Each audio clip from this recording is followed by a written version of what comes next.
Hi friends, once again welcome back to our channel. In this video we are discussing about the topic cementum.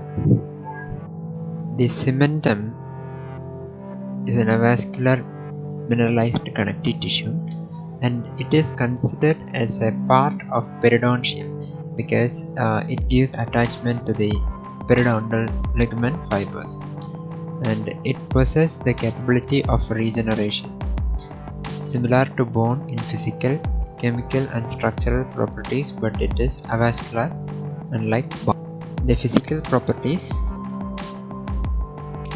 it is yellowish in color and lighter when compared with the dentine and lacks a shiny surface which it can be distinguished from the enamel, and the hardness of cementum is less than that of enamel, dentine and bone. Cementum is permeable to water and inorganic ions in normal conditions. The permeability decreases with aging. The thickness of cementum at the cervical region is about 20 to 50 micrometers and the thickness at the apical region is 150 to 200 micrometers. Let's look at the chemical properties. Cementum contains 45% inorganic, 33% organic and 22% water, the inorganic components. It consists of calcium and phosphate in the form of hydroxyapatite crystals. Fluoride ions present in higher concentration in cementum than in any other hard tissues. Magnesium in cementum is half of that present in dentine. Organic components. It consisting of type 1 collagen fiber. The type 1 collagen fibers is the 90% of the organic matrix. Other collagen types also present. They are type 3, type 5, 6, 12 and 14. Non-collagenous proteins are alkaline phosphatase, osteonectin, osteocalcin, sialoprotein, osteopontin, proteoglycans and growth factors. Non-collagenous proteins help in regeneration and mineralization of cementum. The polypeptides such as cementum attachment protein, that is CAP, promote attachment of mesenchymal cells and may play a role in the formation of cementum. CAP help in the regeneration of the supporting structures of the tooth. CAP is also used as the marker to differentiate cementum and bone. Cementoblasts. They are derived from the dental sac, that is the dental follicle, and are polygonal cells that secrete collagen and protein polysaccharides. They are responsible for the secretion of cementum.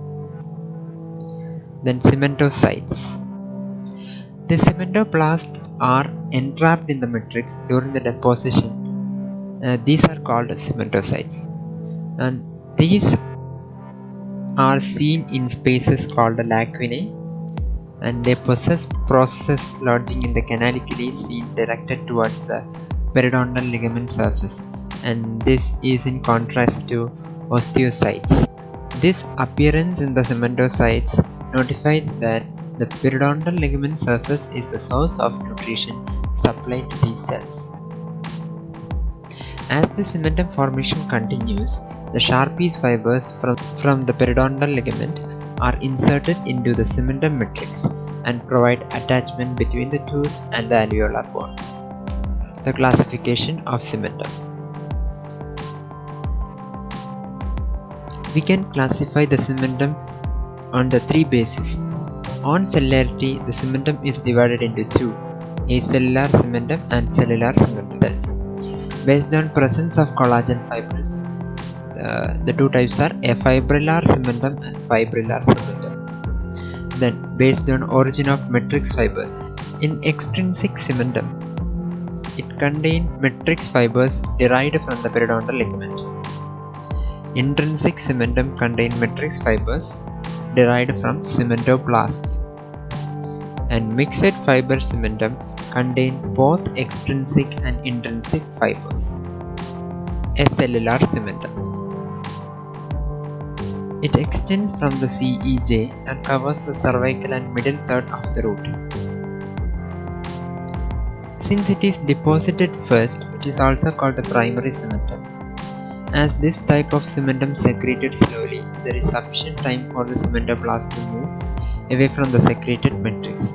Hence, the cementoblasts are not entrapped in the matrix. Innermost part of a cellular cementum near dentin will have collagen fibers secreted by the cementoblast, and this part is called the primary acellular intrinsic fiber cementum. The rest of the primary cementum consists of fibers secreted by periodontal ligament fibroblasts, and this portion is called primary acellular extrinsic fiber cementum. Salter lines. Incremental lines known as salter lines are seen oriented close to each other and parallel to the root surface. These lines represent the periods of deposition of new layers of cementum. They are more mineralized than adjacent cementum. Cellular cementum. Seen at the apical third of the root, it is deposited after the acellular cementum. Thus, it is known as secondary cementum. Formation of the cellular cementum is faster, leading to entrapment of the cementoblast in the matrix. The cellular cementum is of two types: cellular mixed fiber cementum, consisting of bone, intrinsic fiber and extrinsic fiber, and cellular intrinsic fiber cementum. Cementoenamel junction. It is the junction between cementum and enamel at the cervical portion of the teeth. It is of three types: sharp junction, gap junction, and overlap junction. The sharp junction. The cementum meets the enamel in a sharp line.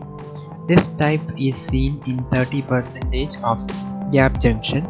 Cementum does not meet the enamel in the cervical region and there is no CEJ. A portion of root is devoid of cementum. This type of junction is seen in 10% of teeth. Overlap junction. Cementum overlaps functions enamel. Of cementum. Very rarely enamel overlaps cementum.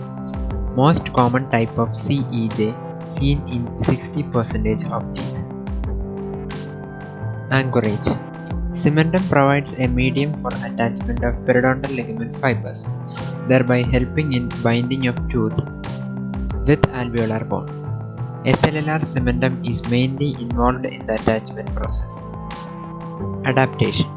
By continuous deposition of cellular cementum at the apical region of root, the decrease in tooth length is compensated and an occlusal relationship is maintained. Repair. Fracture or resorption occurring in the roots is repaired by the deposition of cellular cementum because it forms at a faster rate.